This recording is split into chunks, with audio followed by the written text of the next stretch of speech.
In November 2004, after 25 years as a filmmaker, I began researching the Bogle Chandler case for a possible television documentary.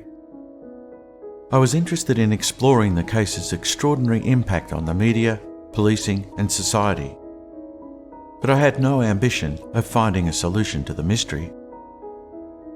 I wrote to the New South Wales Police requesting access to the case files. On my return from the post office, I realised there was little motivation for the police to cooperate.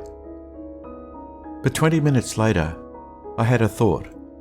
There'd been a witness to the deaths of Dr. Bogle and Mrs. Chandler that I was certain had not been investigated: the river itself. Over the previous 20 years, I'd read almost everything in the public domain about the case. But there had been no mention of the most obvious feature of the crime scene, the mangroves, which line the Lane Cove River from its mouth at Fig Tree to the weir just past Fuller's Bridge. I recall my school science class when we learned that mangroves produce gases, including hydrogen sulfide, a colourless gas that reeks of rotten eggs. Researching the gas anew, I discovered that most victims of hydrogen sulfide poisoning die in confined spaces, such as sewers and industrial situations. But because hydrogen sulfide is 20% heavier than air, it can also linger close to the ground in open spaces if the air is cool and still. Without mentioning the case, I emailed 2 mangrove specialists and asked whether if someone was found dead in a mangrove area, could hydrogen sulfide have caused the death?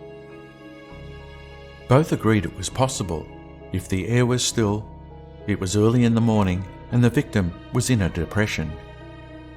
One of the scientists recalled the story of 2 men who were digging a sewer line in mangroves on a Pacific atoll.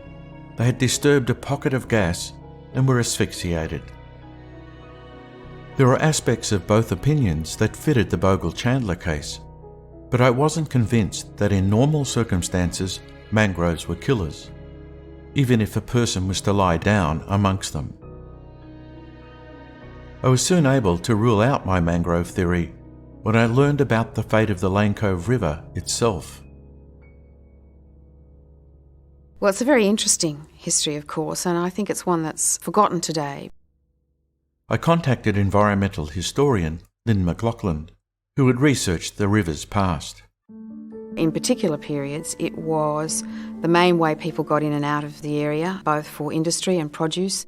It was a major form of transport for the timber first, and then for the produce from the orchards. There were a few industries that set up along the river, again because of the transport.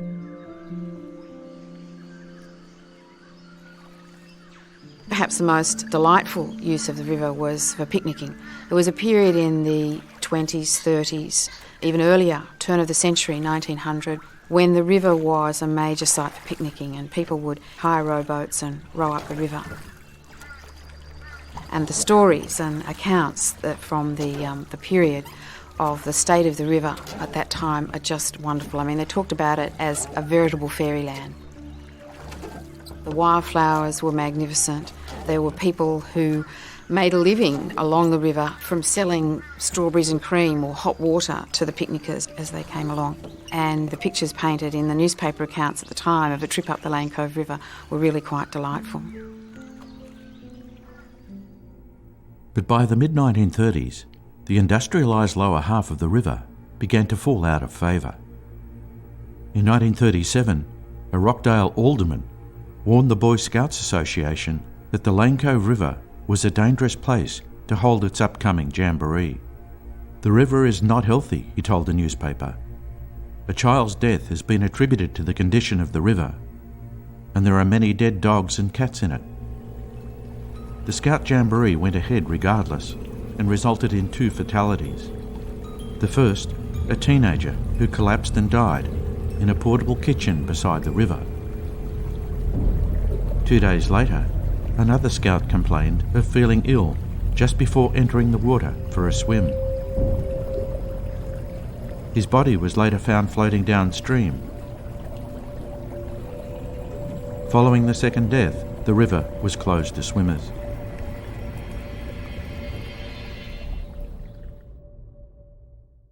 The following year, in 1938, a weir was constructed near Fuller's Bridge. The upper reaches became a designated national park, and the lower industrial section was abandoned for recreation. But the weir only exacerbated the problem. The local residents, whose houses backed onto the river, complained of nausea, shortness of breath, and strange illnesses. And the paint on their houses was peeling, and their taps were blackening.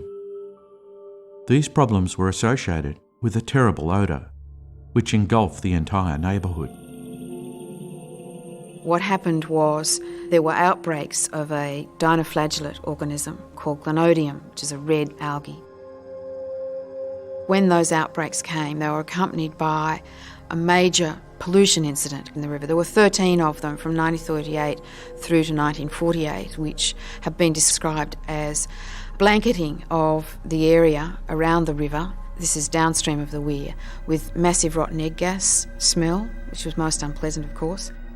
This pollutant was sufficient to blacken paintwork because it was reacting with the old lead paintwork on people's houses, so it blackened paintwork.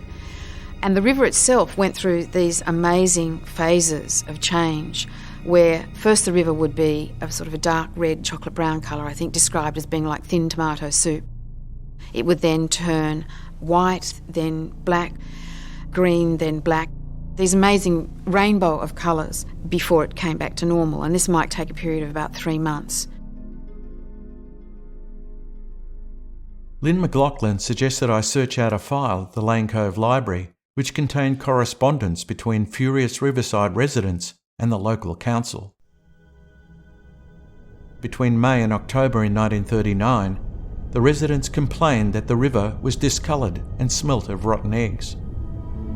In July 1941, another resident wrote of a serious pollution event on the river. Green weed was in abundance and fish and eels were destroyed. The stench lasted several months. Another resident observed that an abnormal smell emanates from the river during the small hours of the morning. The odour reappeared year after year throughout the 1940s and lingered for months at a time, and most of the complainants lived in the vicinity of where Dr. Bogle and Mrs. Chandler had died. In September 1947, the Sun newspaper reported on a major catastrophic event close to Fuller's Bridge. A heavy smell of rotten eggs has been hanging over the district for weeks. The Ryde Town clerk said today that he had driven over the bridge and the smell was something awful. One resident interviewed today said the water is sometimes full of dead bodies of bream, mullet and eels. Bream are not usually found this high up the river. They apparently swim ahead of the muck trying to escape it, but are finally caught in it and killed just below the weir. 2 months later, in November 1947, the putrid stench was still blanketing the neighbourhood, and the gas was impacting on human health. A local resident wrote to the council complaining that the overpowering fumes from the river had caused vomiting. In February 1949, another resident complained to the council. The gas was so offensive and compromised so large a part of the atmosphere that breathing was difficult and almost painful. Although the ratepayer may be prepared to suffer if the paintwork of his house is damaged, he is likely to take unusually strong action if he is forced to witness his child gasping for breath.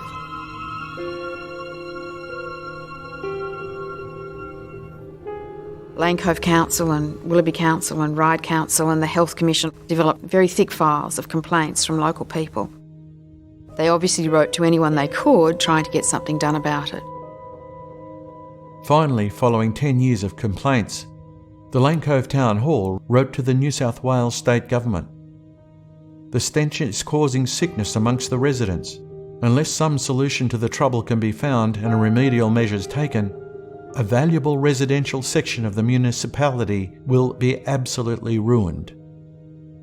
The problem was now so serious that the council warned the government that the entire residential area beside the river might have to be evacuated unless something was done.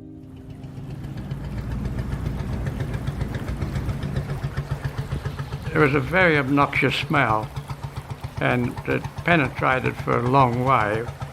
With the issue now a political one, the Maritime Services Board dispatched their leading scientist, Maurice Fry, to the Lanco River. I didn't feel too good when I was actually working on the river because the concentration of hydrogen sulphide was quite high. One would not have chosen to be out on the river. It was only a matter of necessity. Maurice Fry spent a year taking water and mud samples at 19 locations along the river. On one occasion, he witnessed a dramatic event.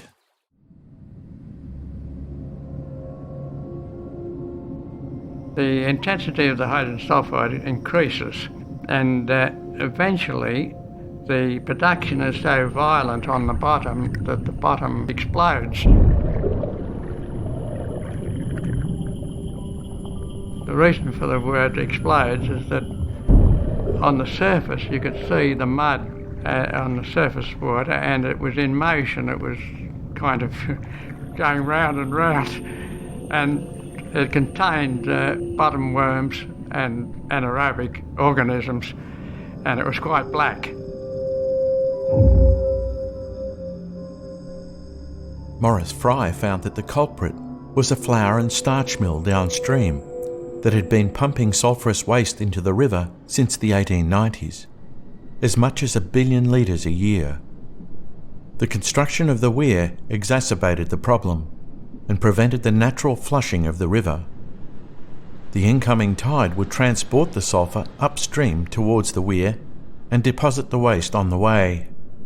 The intensity of hydrogen sulphide evolution was greater towards the weir than it was further downstream.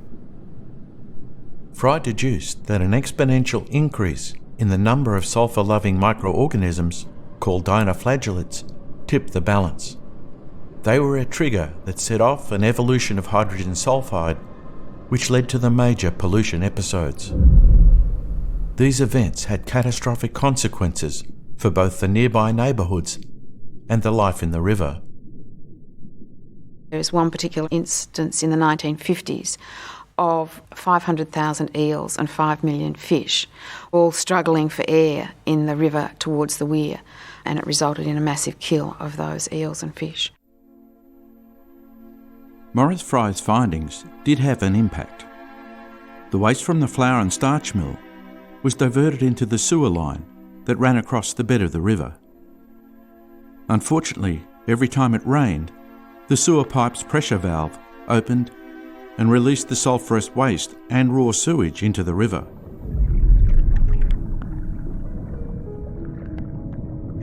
Throughout the 1960s and for decades to come, the river remained an environmental disaster.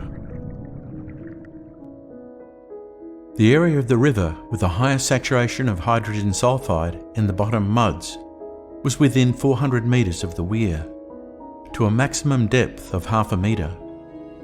This was the area where Dr. Bogle and Mrs. Chandler met their fate. I don't think there's any doubt that they couldn't have chosen a worse spot to be. It's muddy, it would have been cold and damp being in the early hours of the morning. It was in a stretch of the river which had the greatest remnant impact from the sulphur that had been going into the river over 50, 60 years from this cornflour factory, and which caused major pollution incidents in the river with accompanying hydrogen sulphide gas. So I guess if you knew everything about the state of the river and about the pollution that it was giving off, I guess there's no way you'd go there.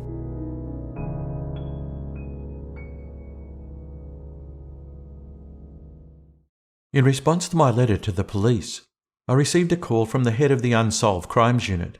He said that the case was still open and that access to the files wasn't possible. I told him what I'd discovered about the location where the victims had died. A week later came a breakthrough. The Deputy Commissioner of Police had agreed to give me access to the scientific investigation files to continue my research. There was a trove of information, including the autopsy reports, a list of poisons considered, and details of the case never made public. There was no mention of hydrogen sulphide as a possible cause of death. but a 1971 review of the case did mention the gas, but discounted it without any reference to the river's recent history. In 1963, the police had sought advice from the president of the British Association of Forensic Medicine, Dr. Francis Camps. In his 30 years as a pathologist, he'd carried out more than 10,000 post-mortems. On reading the case notes, he concluded that because the victims had been struck down at the same time, a gas was the probable cause. They died from a gas. I agree with that. I agree with the statement that these two people died from a gas, an inhaled gas, as opposed to a pill or something like that. Because an inhaled gas tends to act very quickly, or a pill or something else does not.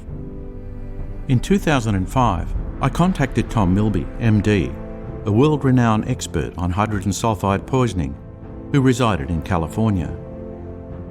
Over the previous 40 years, Tom had investigated more than 100 cases of hydrogen sulfide poisoning, many of them fatal.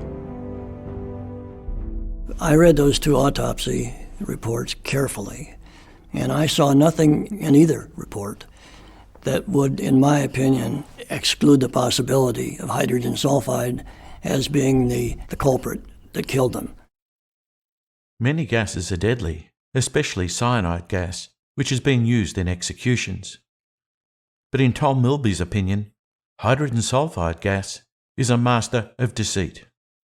Hydrogen sulfide gas is potentially deadly, almost as deadly as cyanide gas. Most of us can pick up the smell of hydrogen sulfide at extremely low concentrations of way less than a part per million. That's annoying because it doesn't smell very good. But it doesn't take any serious toxicity on until it reaches about 50 to 100 parts per million.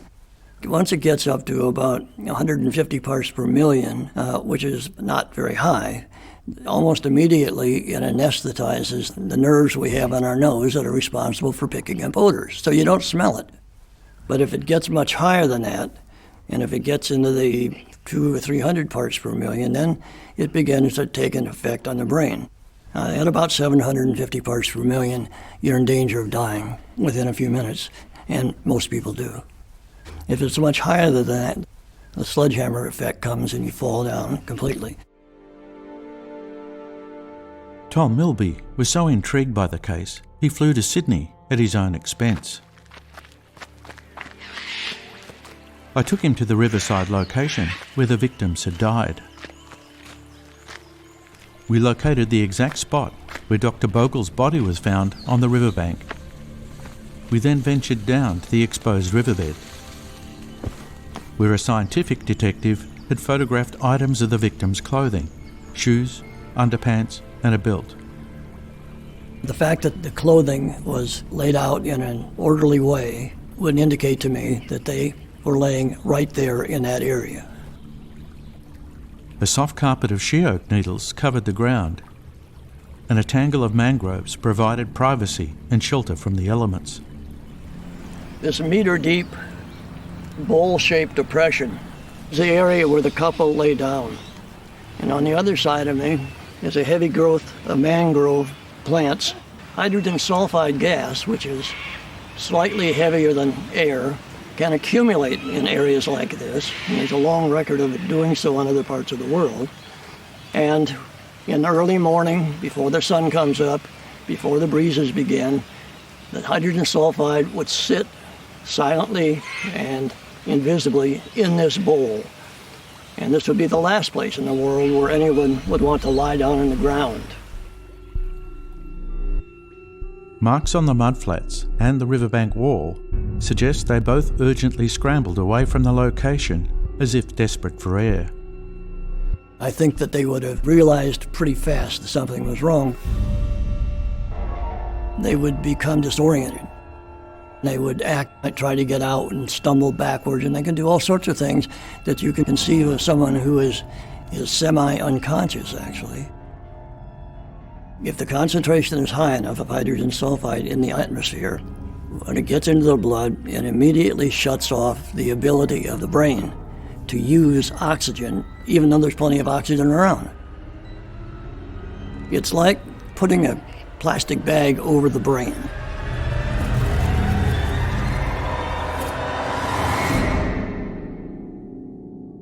A gas, such as hydrogen sulfide, attacks the brain, and it does it quickly, and it does it without leaving much evidence that it was there. Most deaths caused by hydrogen sulfide poisoning occur in confined spaces in industrial situations.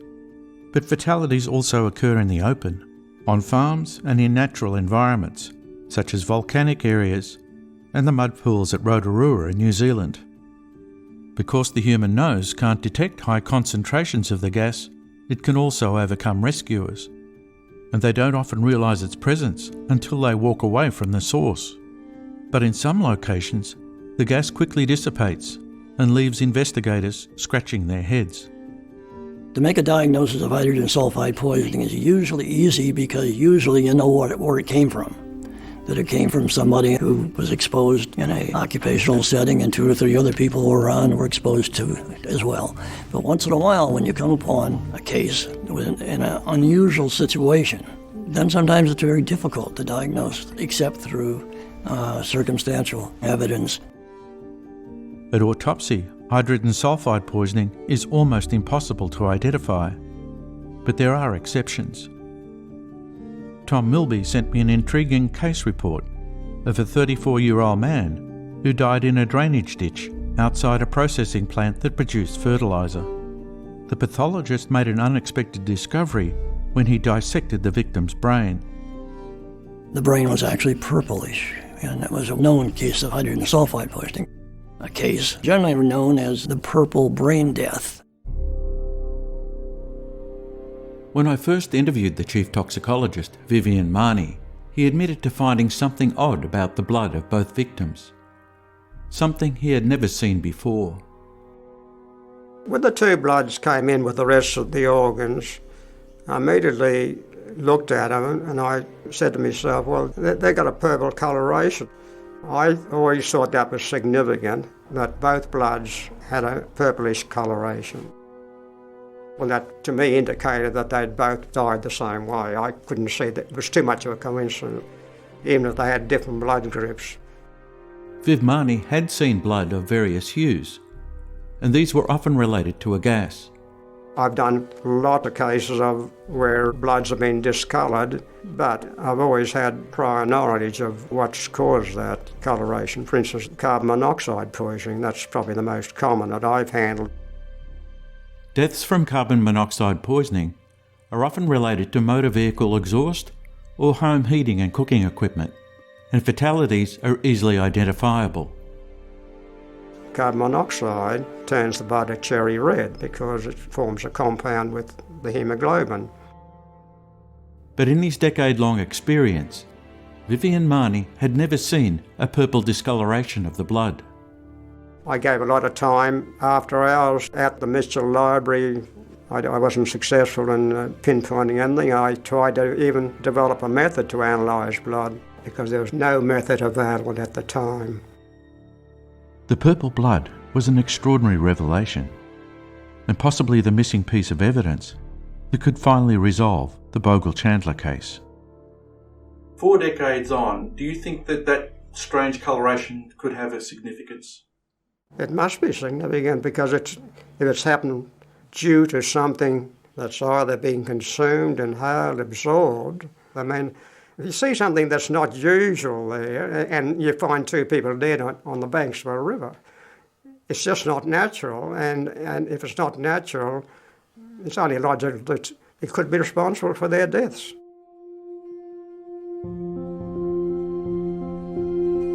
The toxicologist has spent 15 months on the case, searching in the tissue samples for any poison, and he found nothing.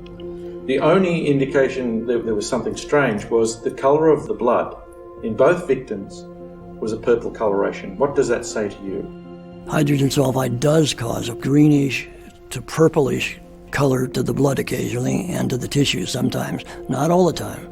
But if an autopsy surgeon finds that the blood is purplish and finds no other cause for death, That is extremely strong evidence for hydrogen sulfide being the lethal gas that caused the death.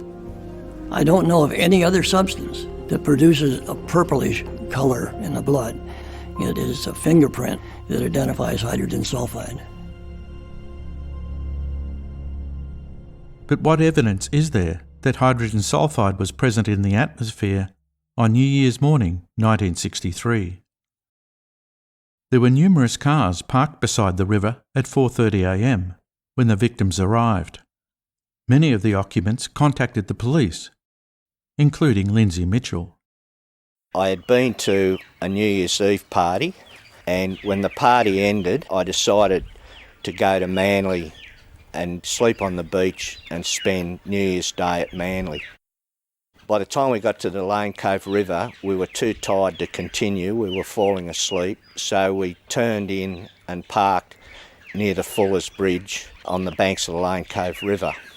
I slept in the back seat of the car, and at first light I woke up and I was very thirsty. I saw the river and I thought, well, I don't know whether it's salt water or fresh water, but I'll go down and have a look, see if I can get a drink. As I approached the riverbank, I noticed that the river was heavily polluted.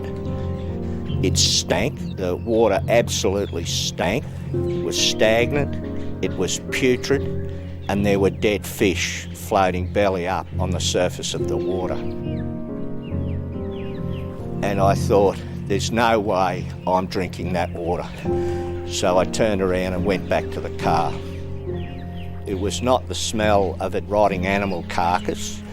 I went to Rotorua in New Zealand one time, and it reminded me of that sulphur smell, a similar smell to those mud pools in Rotorua.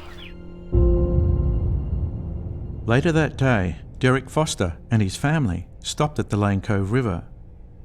On New Year's Day 1963, my brother-in-law Mick Dominic and his wife June and their two children came to visit us. In the late afternoon, we decided to go to Chatswood to get a Chinese meal for dinner. Got into the car and we took the dog with us. The dog was in the back, and when we got to Fuller's Bridge, we had heard about the bodies being found on the news, and there wasn't much activity, but there was a policeman guarding the path that led to the golf course. So we got out of the car and walked to the bridge to have a look around, and the dog jumped out of the car and ran into the bush. And after a few minutes there wasn't any activity, so we decided to resume our journey. We got back in the car, I whistled the dog, and he came up the riverbank from behind the policeman and ran towards the car, across the road, and when he got in the car we could not stand the smell. It's like 50,000 rotten eggs. And I held the dog all the way to Chatswood and all the way home. I hosed the dog off, I gave him a bath, and Mick tried to clean his car out, and he was sort of a bit furious about it, and it was a family joke for many years, and that's how I remember it so clearly. I personally have gone through the thought process of saying, well, what else could it be? And I haven't been able to find anything that is even worth thinking about.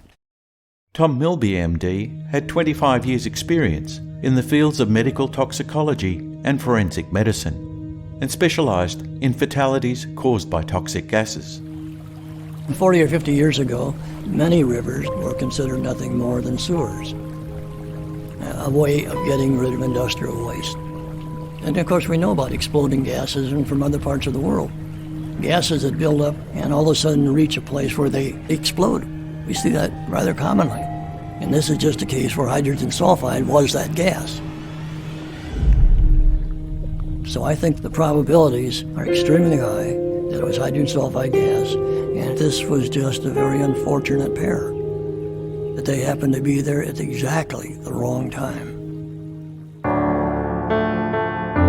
Coming up in the final episode of Who Killed Dr. Bogle and Mrs. Chandler, a childhood secret helps identify the mystery person who covered the bodies. I thought it was time that I spoke up about evidence that I found when I was a child. We'd never told anyone. My mother was too frightened to go to the police. And a stunning confession details the last terrifying minutes in the lives of Dr. Bogle and Mrs. Chandler. I asked why she was up at that ungodly hour of the morning and walking around. Apparently she'd been having nightmares. She had witnessed a rather strange event in Sydney at Lane Cove where two people had done something very strange. And then she found out that they'd died. Make sure to catch Merchants of Menace, another Black Wattle true crime investigation. Michael could have been a television evangelist. He was suave and debonair. Frank was kind of like a 600-pound gorilla. You know, he sleeps where he wants to sleep. Shortly after Frank Nugent's death, I was told that there was a list in a ledger of names, that 26 of those were drug dealers. There was cards from William Colby of the CIA. The owner of a well-known bank rumored to have ties to the CIA and organized crime vanishes off the face of the earth. Tonight, it's where he turned up that has people around the world shaking their heads. Merchants of Menace is available on your favourite podcast app. Wow, what a story. Who Killed Dr. Bogle and Mrs. Chandler podcast series is produced by Black Bottle Films with the assistance of the